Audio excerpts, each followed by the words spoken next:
Primeira parte, os réprobos. Capítulo 1. O Vale dos Suicidas. Precisamente no mês de janeiro do ano da graça de 1891, fora eu surpreendido com o meu aprisionamento em região do mundo invisível, cujo desolador panorama era composto por vales profundos, a que as sombras presidiam. Gargantas sinuosas e cavernas sinistras, no interior das quais uivavam, quais maltas de demônios enfurecidos, espíritos que foram homens, dementados pela intensidade e estranheza, verdadeiramente inconcebíveis dos sofrimentos que os martirizavam. Nessa paragem aflitiva, a vista torturada do grilheta não distinguiria sequer o doce vulto de uma árvore que testemunhasse suas horas de desesperação, tampouco paisagens confortativas que pudessem distraí-lo da contemplação cansativa dessas gargantas, onde não penetrava outra forma de vida que não a traduzida pelo supremo horror. O solo, coberto de matérias enegrecidas e fétidas, lembrando a fuligem, era imundo, pastoso, escorregadio, repugnante.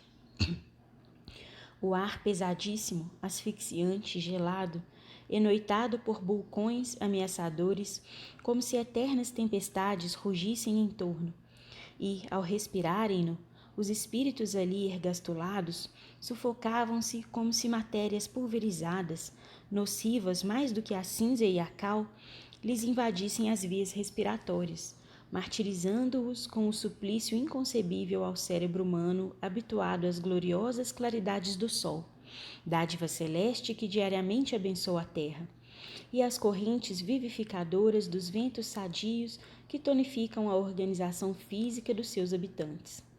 Não havia então ali, como não haverá jamais, nem paz, nem consolo, nem esperança. Tudo em seu âmbito, marcado pela desgraça, era miséria, assombro, desespero e horror.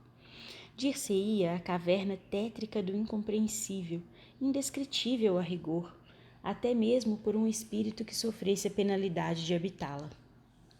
O Vale dos Leprosos, lugar repulsivo da antiga Jerusalém de tantas e emocionantes tradições, e que, no orbe terráqueo, evoca o último grau da abjeção e do sofrimento humano, seria consolador estágio de repouso comparado ao local que tento descrever. Pelo menos, ali existiria solidariedade entre os renegados. Os de sexo diferente chegavam mesmo a se amar. Adotavam-se em boas amizades, irmanando-se no seio da dor para suavizá-la. Criavam a sua sociedade, divertiam-se, prestavam-se favores, dormiam e sonhavam que eram felizes. Todavia, no presídio de que vos desejo dar contas, nada disso era possível, porque as lágrimas que se choravam ali eram ardentes demais para se permitirem outras atenções que não fossem as derivadas da sua própria intensidade. No Vale dos Leprosos havia a magnitude compensadora do sol para retemperar os corações. Existia o ar fresco das madrugadas com seus orvalhos regeneradores. Poderia o precito ali detido contemplar uma faixa do céu azul, seguir com o olhar enternecido bandos de andorinhas ou de pombos que passassem em revoada. Ele sonharia, quem sabe, lenido de amarguras, ao poético clarear do plenilúnio, enamorando-se das cintilações suaves das estrelas, que, lá no intangível, acenariam para sua desdita, sugerindo-lhe consolações no insulamento a que o forçavam as férreas leis da época. E depois a primavera fecunda voltava, rejuvenescia as plantas, para embalsamar com seus perfumes cariciosos as correntes de ar que as brisas diariamente tonificavam com outros tantos bálsamos generosos que traziam no seio amorável. E tudo isso era como dádivas celestiais para reconciliá-lo com Deus, fornecendo-lhe tréguas na desgraça. No entanto, na caverna onde padeci o martírio que me surpreendeu além do túmulo, nada disso havia. Aqui era a dor que nada consola, a desgraça que nenhum favor ameniza, a tragédia que ideia alguma tranquilizadora vem orvalhar de esperança. Não há céu, não há luz, não há sol, não há perfume, não há tréguas. O que há é o choro convulso e inconsolável dos condenados que nunca se harmonizam. O assombroso ranger de dentes da advertência prudente do sábio mestre de Nazaré. A blasfêmia assintosa do réprobo a se acusar a cada novo rebate da mente flagelada pelas recordações penosas. A loucura inalterável de consciências contundidas pelo vergastar infame dos remorsos. O que há é a raiva envenenada daquele que já não pode chorar, porque ficou exausto sob o excesso das lágrimas. O que há é o desaponto, a surpresa aterradora daquele que se sente vivo a despeito de se haver arrojado na morte. É a revolta, a praga, o insulto, o ulular de corações que o percurtir monstruoso da expiação transformou em feras. O que há é a consciência conflagrada, a alma ofendida pela imprudência das ações cometidas, a mente revolucionada, as faculdades espirituais envolvidas nas trevas oriundas de si mesma. O que há é o ranger de dentes nas trevas exteriores de um presídio criado pelo crime, votado ao martírio e consagrado à emenda. É o inferno na mais hedionda e dramática exposição, porque, além do mais, existem cenas repulsivas de animalidade, práticas abjetas dos mais sórdidos instintos, as quais eu me pejaria de revelar aos meus irmãos, os homens. Quem ali temporariamente estaciona, como eu estacionei, são grandes vultos do crime. É a escória do mundo espiritual. Falanges de suicidas que periodicamente para seus canais afluem, levadas pelo turbilhão das desgraças em que se enredaram, a se despojarem das forças vitais que se encontram, geralmente, intactas, revestindo-lhes os envoltórios físico-espirituais por sequências sacrílegas do suicídio, e por vindas, preferentemente, de Portugal, da Espanha, do Brasil e colônias portuguesas da África, infelizes, carentes do auxílio confortativo da prece. Aqueles levianos e inconsequentes que, fartos da vida, não quiseram compreender, se aventuraram ao desconhecido em procura do ouvido, pelos despenhadeiros da morte. O além-túmulo acha-se longe de ser a abstração que na terra se supõe, ou as regiões paradisíacas fáceis de conquistar com algumas poucas fórmulas inexpressivas. Ele é, antes, simplesmente a vida real. E o que encontramos ao penetrar suas regiões é vida. Vida intensa a se desdobrar em modalidades infinitas de expressão, sabiamente dividida em continentes e falanges como a Terra o é em nações e raças, dispondo de organizações sociais e educativas modelares a servirem de padrão para o progresso da humanidade. É no invisível, mais do que em mundos planetários, que as criaturas humanas colhem inspiração para os progressos que lentamente aplicam no orbe. Não sei como decorrerão os trabalhos correcionais para suicidas nos demais núcleos ou colônias espirituais destinadas aos mesmos fins e que se desdobrarão sob céus portugueses, espanhóis e seus derivados. Sei apenas é que fiz parte de sinistra falange detida, por efeito natural e lógico, nesta paragem horrenda, cuja lembrança ainda hoje me repugna a sensibilidade. É bem possível que haja quem ponha a discussões mordazes a veracidade do que vai descrito nestas páginas. Dirão que a fantasia mórbida de um inconsciente exausto de assimilar Dante terá produzido por conta própria a exposição aqui ventilada, esquecendo-se de que, ao contrário, o vate florentino é que conheceria o que o presente século sente dificuldades em aceitar. Não os convidarei a crer. Não é assunto que se imponha à crença, simplesmente, mas ao raciocínio, ao exame, à investigação. Se sabem raciocinar e podem investigar, que o façam, e chegarão a conclusões lógicas que os colocarão na pista de verdades assaz interessantes para toda a espécie humana. O a que os convido, o que ardentemente desejo e para que tenho todo o interesse em impugnar, é que se eximam de conhecer essa realidade por meio dos canais trevosos a que me expus, dando-me ao suicídio por desobrigar-me da advertência de que a morte nada mais é do que a verdadeira forma de existir. De outro modo, que pretenderia o leitor existisse nas camadas invisíveis que contornam os mundos ou planetas, senão a matriz de tudo quanto nele se reflete? Em nenhuma parte se encontraria a abstração ou o nada, pois que semelhantes vocábulos são inexpressivos no universo criado e regido por uma inteligência onipotente. Negar o que se desconhece, por se não encontrar a altura de compreender o que se nega, é insânia incompatível com os dias atuais. O século convida o homem à investigação e ao livre exame, porque a ciência, nas suas múltiplas manifestações, vem provando a inexatidão do impossível dentro do seu cada vez mais dilatado raio de ação. E as provas da realidade dos continentes superterrenos encontram-se nos arcanos das ciências psíquicas transcendentais, às quais o homem há ligado muito relativa importância até hoje. O que conhece o homem, aliás, do próprio planeta onde tem renascido desde milênios, para criteriosamente rejeitar o que o futuro há de popularizar sob os auspícios do psiquismo? O seu país, a sua capital, a sua aldeia, a sua palhoça, ou quando mais avantajado de ambições, algumas nações vizinhas, cujos costumes se nivelam aos que lhe são usuais?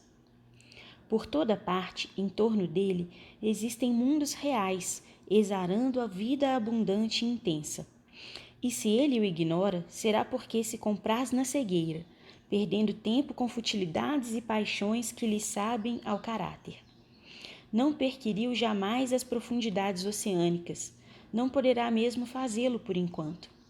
Não obstante, debaixo das águas verdes e marulhentas, existe não mais um mundo perfeitamente organizado, mas um universo que assombraria pela grandiosidade e ideal perfeição. No próprio ar que respira, no solo onde pisa, encontraria o homem outros núcleos organizados de vida, obedecendo ao impulso inteligente e sábio de leis magnânimas, fundamentadas no pensamento divino, que os aciona para o progresso na conquista do mais perfeito. Bastaria que se munisse de aparelhamentos precisos para averiguar a veracidade dessas coletividades desconhecidas, que, por serem invisíveis, umas e outras apenas suspeitadas, nem por isso deixam de ser concretas, harmoniosas, verdadeiras. Assim sendo, habilite-se também, desenvolvendo os dons psíquicos que herdou da sua divina origem. Impulsione pensamento, vontade, ação, coração, por meio das vias alcandoradas da espiritualidade superior, e atingirá as esferas astrais que circundam a Terra. Era eu, pois, presidiário dessa cova ominosa do horror. Não habitava, porém, ali sozinho. Acompanhava-me de uma coletividade, falange extensa de delinquentes como eu. Então ainda me sentia cego. Pelo menos sugestionava-me de que eu era, e como tal me conservava. Não obstante, minha cegueira só se definia, em verdade, pela inferioridade moral do espírito distanciado da luz. A mim, cego, não passaria, contudo, despercebido o que se apresentasse, mau, feio, sinistro, imoral, obsceno, pois conservavam meus olhos visão bastante para toda essa escória contemplar, agravando-se destarte a minha desdita. Dotado de grande sensibilidade, para maior mal tinha-a agora como superexcitada, o que me levava a experimentar também os sofrimentos dos outros mártires, meus cômpares, fenômeno esse ocasionado pelas correntes mentais que se despejavam sobre toda a falange e oriundas dela própria, que assim realizava impressionante afinidade de classe, o que é o mesmo que asseverar que sofríamos também as sugestões dos sofrimentos uns dos outros, além das insídias a que nos submetiam os nossos próprios sofrimentos. Nota da médium. Após a morte, antes que o espírito se oriente, gravitando para o verdadeiro lar espiritual que lhe cabe, será necessário sempre o estágio numa anticâmara, numa região cuja densidade e aflitivas configurações locais corresponderão aos estados vibratórios e mentais do recém-desencarnado. Aí se deterá até que seja naturalmente desanimalizado, isto é, que se desfaça dos fluidos e forças vitais de que são impregnados todos os corpos materiais. Por aí se verá que a estada será temporária nesse umbral do além, conquanto geralmente penosa. Tais sejam o caráter, as ações praticadas, o gênero de vida, o gênero de morte que teve a entidade desencarnada, tais serão o tempo e a penúria no local descrito. Existem aqueles que aí apenas se demoram algumas horas, outros levarão meses, anos consecutivos, voltando à reencarnação sem atingirem a espiritualidade. Tratando-se de suicidas, o caso assume proporções especiais, por dolorosas e complexas. Estes aí se demorarão, geralmente, o tempo que ainda lhes restava para a conclusão do compromisso da existência que prematuramente cortaram. Trazendo carregamentos avantajados de forças vitais animalizadas, além das bagagens das paixões criminosas e uma desorganização mental, nervosa e vibratória completas, é fácil entrever qual será a situação desses infelizes para quem um só bálsamo existe, a prece das almas caritativas. Fim da nota. Às vezes, conflitos brutais se verificavam pelos becos lamacentos onde se enfileiravam as cavernas que nos serviam de domicílio. Invariavelmente irritados por motivos insignificantes, nos atirávamos uns contra os outros em lutas corporais violentas, nas quais, tal como sucede nas baixas camadas sociais terrenas, levaria sempre a melhor aquele que maior destreza e truculência apresentasse. Frequentemente fui ali insultado, ridicularizado nos meus sentimentos mais caros e delicados, com xistes e sarcasmos que me revoltaram até o âmago. Apedrejado e espancado até que, excitado por fobia idêntica, eu me atirava a represálias selvagens, ombreando com os agressores e com eles refocilando na lama da mesma ceva espiritual. A fome, a sede, o frio enregelador, a fadiga, a insônia, exigências físicas martirizantes, fáceis de o leitor entrever. A natureza como que aguçada em todos os seus desejos e apetites, qual se ainda trouxéssemos o envoltório carnal. A promiscuidade muito vexatória de espíritos que foram homens e dos que animaram corpos femininos, tempestades constantes, inundações mesmo, a lama, o fétido, as sombras perenes, a desesperança de nos vermos livres de tantos martírios sobrepostos, o supremo desconforto físico e moral. Eis o panorama, por assim dizer, material que emoldurava os nossos ainda mais pungentes padecimentos morais. Nem mesmo sonhar com o belo, dar-se a devaneios balsamizantes ou a recordações beneficentes era concedido àquele que porventura possuísse capacidade para fazê-lo. Naquele ambiente superlotado de males, o pensamento jazia encarcerado nas fráguas que o contornavam, só podendo emitir vibrações que se afinassem ao tono da própria perfídia local. E, envolvidos em tão enlouquecedores fogos, não havia ninguém que pudesse atingir um instante de serenidade e reflexão para se lembrar de Deus e bradar por sua paternal misericórdia. Não se podia orar, porque a oração é um bem, é um bálsamo, é uma trégua, é uma esperança. E aos desgraçados que para lá se atiravam, nas torrentes do suicídio, impossível seria atingir tão altas mercês. Não sabíamos quando era dia ou quando voltava a noite, porque sombras perenes rodeavam as horas que vivíamos. Perdêramos a noção do tempo. Apenas esmagadora sensação de distância e longevidade do que representasse o passado ficara para açoitar nossas interrogações, afigurando-se-nos que estávamos há séculos jungidos a tão ríspido calvário. Dali não esperávamos sair, conquanto fosse tal desejo uma das causticantes obsessões que nos alucinavam. pois o desânimo gerador da desesperança que nos armara o gesto de suicidas afirmava-nos que tal estado de coisas seria eterno. A contagem do tempo, para aqueles que mergulhavam nesse abismo, estacionara no momento exato em que fizera para sempre tombar a própria armadura da carne. Daí para cá só existiam assombro, confusão, enganosas induções, suposições insidiosas. Igualmente, ignorávamos em que local nos encontrávamos, que significação teria nossa espantosa situação. Tentávamos aflitos furtarmos-nos a ela, sem percebermos que era cabedal de nossa própria mente conflagrada, de nossas vibrações entrechocadas por 1000 malefícios indescritíveis.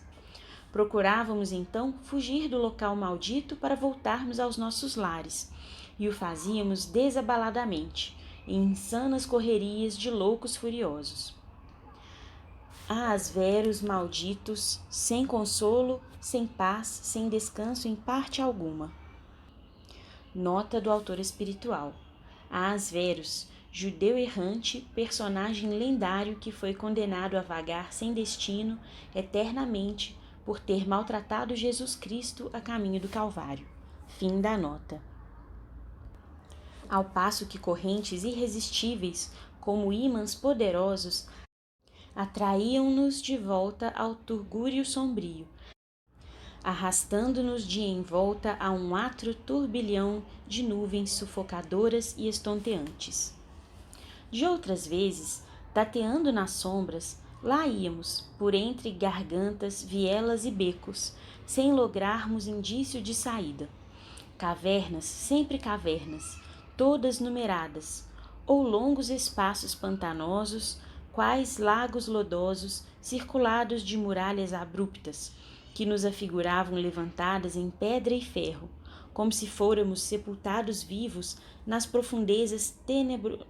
profundas tenebrosidades de algum vulcão. Era um labirinto no qual nos perdíamos sem podermos jamais alcançar o fim. Por vezes acontecia não sabermos retornar ao ponto de partida, isto é, às cavernas que nos serviam de domicílio, o que forçava a permanência ao relento até que deparássemos algum covil desabitado para outra vez nos abrigarmos. Nossa mais vulgar impressão era de que nos encontrávamos encarcerados no subsolo, em presídio cavado no seio da terra. Quem sabia se nas entranhas de uma cordilheira, da qual fizesse parte também algum vulcão extinto, como pareceriam atestar aquelas imensuráveis poços de lama, com paredes escalavradas, lembrando minerais pesados? Aterrados, entrávamos então a bramir em coro, furiosamente, quais maltas de chacais danados, para que nos retirassem dali, restituindo-nos a liberdade. As mais violentas manifestações de terror seguiam-se então, e tudo quanto o leitor imaginar possa, dentro da confusão de cenas patéticas inventadas pela fobia do horror, ficará muito aquém da expressão real por nós vivida nessas horas criadas pelos nossos próprios pensamentos, distanciados da luz e do amor de Deus. Como se fantásticos espelhos perseguissem obsessoramente nossas faculdades, lá se reproduzia a visão macabra. Nosso corpo a se decompor sob o ataque dos vibriões esfaimados. A faina detestável da podridão a seguir o curso natural da destruição orgânica, levando em roldão nossas carnes, nossas vísceras, nosso sangue pervertido pelo fétido, nosso corpo, enfim, que se sumia para sempre no banquete asqueroso de milhões de vermes vorazes. Nosso corpo, que era carcomido lentamente sob nossas vistas estupefatas. Que morria, era bem verdade, enquanto nós, seus donos, nosso ego sensível, pensante, inteligente, que dele se utilizara apenas como de um vestuário transitório, continuava vivo, sensível, pensante, inteligente, desapontado e pávido, desafiando a possibilidade de também morrer. E, ó tétrica magia que ultrapassava todo o poder que tivéssemos de refletir e compreender, Ó castigo irremovível, punindo o renegado que ousou insultar a natureza, destruindo prematuramente o que só ela era competente para decidir e realizar. Vivos, nós em espírito, diante do corpo putrefato, sentíamos a corrupção atingir-nos. Doíam em nossa configuração astral as picadas monstruosas dos vermes. Enfurecia-nos até a demência a martirizante repercussão que levava nosso perispírito, ainda animalizado e provido de abundantes forças vitais, a refletir o que se passava com seu antigo envoltório limoso. Tal o eco de um rumor a reproduzir-se de quebrada em quebrada da montanha, ao longo de todo o vale. Nossa covardia, então, a mesma que nos brutalizara, induzindo-nos ao suicídio, forçava-nos a retroceder.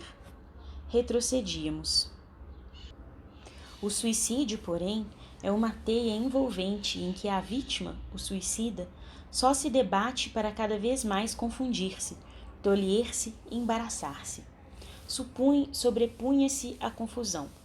Agora, a persistência da autossugestão maléfica recordava as lendas supersticiosas, ouvidas na infância, e calcadas por longo tempo nas camadas da subconsciência. Corporificava-se em visões extravagantes, a que emprestava realidade integral. Julgávamo-nos nada menos do que à frente do tribunal dos infernos. Sim, vivíamos na plenitude da região das sombras, e espíritos de ínfima classe do invisível, obsessores que pululam por todas as camadas inferiores, tanto da terra como do além, os mesmos que haviam alimentado em nossas mentes as sugestões para o suicídio, divertindo-se com nossas angústias, prevaleciam-se da situação anormal para a qual resvaláramos, a fim de convencer-nos de que eram juízes, de que nos deveriam julgar e castigar, apresentando-se às nossas faculdades conturbadas pelo sofrimento como seres fantásticos, fantasmas impressionantes e trágicos. Inventavam cenas satânicas com que nos supliciavam. Submetiam-nos a vexames indescritíveis. Obrigavam-nos a torpezas e deboches, violentando-nos a compactuar de suas infames obscenidades. Donzelas que se haviam suicidado, desculpando-se com motivos de amor, esquecidas de que o vero amor é paciente, virtuoso e obediente a Deus, olvidando no egoísmo passional de que deram provas o amor sacrossanto de uma mãe que ficara inconsolável, desrespeitando as cãs veneráveis de um pai, os quais jamais esqueceriam o golpe em seus corações, vibrados pela filha ingrata que preferiu a morte a continuar no tabernáculo do lar paterno, eram agora insultadas no seu coração e no seu pudor por essas entidades animalizadas e vis, que as faziam crer serem obrigadas a se escravizarem por ser eles os donos do império das trevas, que escolheram em detrimento do lar que abandonaram. Em verdade, tais entidades não passavam de espíritos que também foram homens, mas que viveram no crime. Sensuais, alcoólatras, devassos, intrigantes, hipócritas, perjuros, traidores, sedutores, assassinos perversos, caluniadores, sátiros, enfim, essa falange maléfica que infelicita a sociedade terrena, que muitas vezes tem funerais pomposos e exérquias solenes, mas que na existência espiritual se resume na corja repugnante que mencionamos. Até que reencarnações expiatórias, miseráveis e rastejantes, venham impulsioná-la a novas tentativas de progresso. A tão deploráveis sequências sucediam-se outras não menos dramáticas e rescaldantes. Atos incorretos por nós praticados durante a encarnação, nossos erros, nossas quedas pecaminosas, nossos crimes mesmo, corporificavam-se à frente de nossas consciências, como outras visões acusadoras, intransigentes na condenação perene a que nos submetiam. As vítimas do nosso egoísmo reapareciam agora, em reminiscências vergonhosas e costumazes, indo e vindo ao nosso lado em atropelos pertinazes, infundindo em nossa já tão combalida organização espiritual o mais angustioso desequilíbrio nervoso forjado pelo remorso. Sobrepondo-se, no entanto, a tão lamentável acervo de iniquidades, acima de tanta vergonha e tão rudes humilhações, existia, vigilante e compassiva, a paternal misericórdia do Deus Altíssimo, do Pai justo e bom, que não quer a morte do pecador, mas que ele viva e se arrependa. Nas peripécias que o suicida entra a curtir depois do desbarato que prematuramente o levou ao túmulo, o vale sinistro apenas representa um estágio temporário, sendo ele para lá encaminhado por motivo de impulsão natural, com o qual se afina, até que se desfaçam as pesadas cadeias que o atrelam ao corpo físico terreno, destruído antes da ocasião prevista pela lei natural. Será preciso que se desagreguem dele as poderosas camadas de fluidos vitais que lhe revestiam a organização física, adaptadas por afinidades especiais da grande mãe natureza à organização astral, ou seja, ao perispírito, as quais nele se aglomeram em reservas suficientes para o compromisso da existência completa. Que se arrefaçam, enfim, as mesmas afinidades, labor que na individualidade de um suicida será acompanhado das mais aflitivas dificuldades, de morosidades impressionantes, para só então obter possibilidade vibratória que lhe faculte alívio e progresso. Número 4. Nota da médium. As impressões e sensações penosas, oriundas do corpo carnal que acompanham o espírito ainda materializado, chamaremos repercussões magnéticas, em virtude do magnetismo animal existente em todos os seres vivos e suas afinidades com o perispírito. Trata-se de fenômeno idêntico ao que faz a um homem que teve o braço ou a perna amputados sentir coceiras na palma da mão que já não existe com ele, ou na sola do pé, igualmente inexistente.